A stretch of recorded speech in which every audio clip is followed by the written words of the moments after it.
शाम के 5 बजे हैं और आपको अभी एहसास हुआ है कि जिस रिपोर्ट को आप टालते आ रहे थे वो कल जमा करनी है।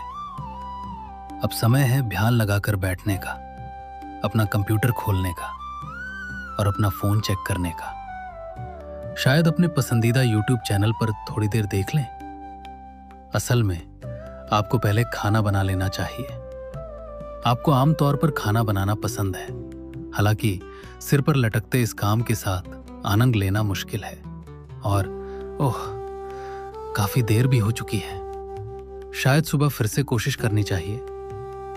ये टाल मटोल का चक्र है और मैं वादा करता हूं हम सब वहां रह चुके हैं। लेकिन हम टाल मटोल क्यों करते रहते हैं जबकि हम जानते हैं कि यह हमारे लिए बुरा है।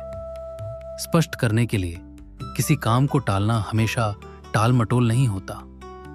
जिम्मेदार समय प्रबंधन में यह तय करना शामिल है कि कौन से काम महत्वपूर्ण है और कौन से इंतजार कर सकते हैं। टाल मटोल वो है जब हम उस काम से बचते हैं जिसे हमने करने का कहा था, बिना किसी अच्छे कारण के, जबकि हमें उम्मीद होती है कि हमारा यह व्यवहार नकारात्मक परिणाम लाएगा। स्पष्ट रूप से ये अविवेकपूर्ण है।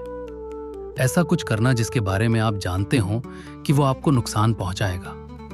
लेकिन विडंबना यह है कि टाल मटोल हमारे शरीर का हमें बचाने की कोशिश का परिणाम है, विशेष रूप से उस काम से बचकर जिसे हम खतरे के रूप में देखते हैं। जब आपको एहसास होता है कि आपको वो रिपोर्ट लिखनी है, तो आपका मस्तिष्क उसी तरह प्रतिक्रिया करता है जैसे किसी भी आने वाले खतरे पर करता है। आपकी अमिगडाला, जो भावनात्मक प्रसंस्करण और खतरे की पहचान में शामिल न्यूरॉनों का एक समूह है, एड्रेनलिन सहित हार्मोन जारी करती है जो डर की प्रतिक्रिया शुरू कर देते हैं। ये तनाव प्रेरित घबराहट आपके प्रीफ्रंटल कॉर्टेक्स से आने वाले आवेगों को दबा सकती है, जो सामान्यतः आपको दीर्घकालिक सोचने और अपनी भावनाओं को नियंत्रित करने में मदद करता है। और इसी लड़ो भागो या जम जाओ प्रतिक्रिया के बीच आप खतरे से निपटने का फैसला करते हैं, उससे बचकर और किसी कम तनावपूर्ण काम को चुनकर।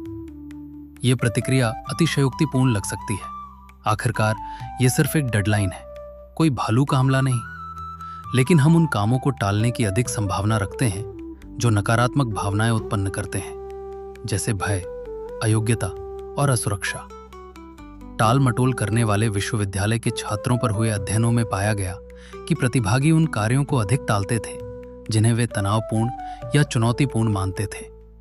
और जैसे जैसे आप काम टालते रहते हैं, काम के कठिन होने की धारणा बढ़ती जाती है। एक प्रयोग में छात्रों को दिन भर पढ़ाई की याद दिलाई गई।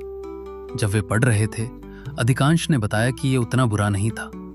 लेकिन जब वे टाल मटोल कर रहे थे, वे लगातार पढ़ाई के विचार को बहुत तनावपूर्ण मानते थे, जिससे शुरू करना और कठिन हो जाता था। क्योंकि टाल मटोल हमारी नकारात्मक भावनाओं से प्रेरित होती है, कुछ लोग दूसरों की तुलना में इसके प्रति अधिक संवेदनशील होते हैं। जिन लोगों को अपनी भावनाओं को नियंत्रित करने में कठिनाई होती है और जो कम आत्मसम्मान से जूझते हैं, वे टाल मटोल करने की अधिक संभावना रखते हैं, चाहे वे समय प्रबंधन में कितने ही अच्छे क्यों ना हो। हालांकि ये एक आम गलतफहमी है कि सभी टाल मटोल करने वाले लोग आलसी होते हैं। शरीर और मस्तिष्क में आलस्य की पहचान ऊर्जा की कमी और सामान्य उदासीनता से होती है। जब आप आलसी महसूस करते हैं, तो आप महत्वहीन कार्यों में खुद को व्यस्त करने के बजाय कुछ भी ना करते हुए बैठे रहने की अधिक संभावना रखते हैं। दरअसल कई लोग टाल मटोल इसलिए करते हैं क्योंकि वे बहुत ज्यादा परवाह करते हैं। टाल मटोल करने वाले अक्सर असफलता का उच्च भय बताते हैं। काम इसलिए टालते हैं क्योंकि उन्हें डर होता है कि उनका काम उनके उच्च मानकों पर खरा नहीं उतरेगा। टाल मटोल का कारण जो भी हो, परिणाम अक्सर एक जैसे होते हैं। बार बार टाल मटोल करने वाले लोग चिंता और अवसाद से पीड़ित होने की अधिक संभावना रखते हैं। लगातार शर्म की भावनाएं, उच्च तनाव स्तर और उच्च तनाव से जुड़ी शारीरिक समस्याएं। सबसे बुरी बात यह है कि हालांकि टाल मटोल लंबे समय में हमें नुकसान पहुंचाती है, ये अस्थायी रूप से हमारे तनाव स्तर को कम करती है, जिससे ये तनावपूर्ण कार्यों से निपटने की एक शारीरिक प्रतिक्रिया के रूप में मजबूत हो जाती है।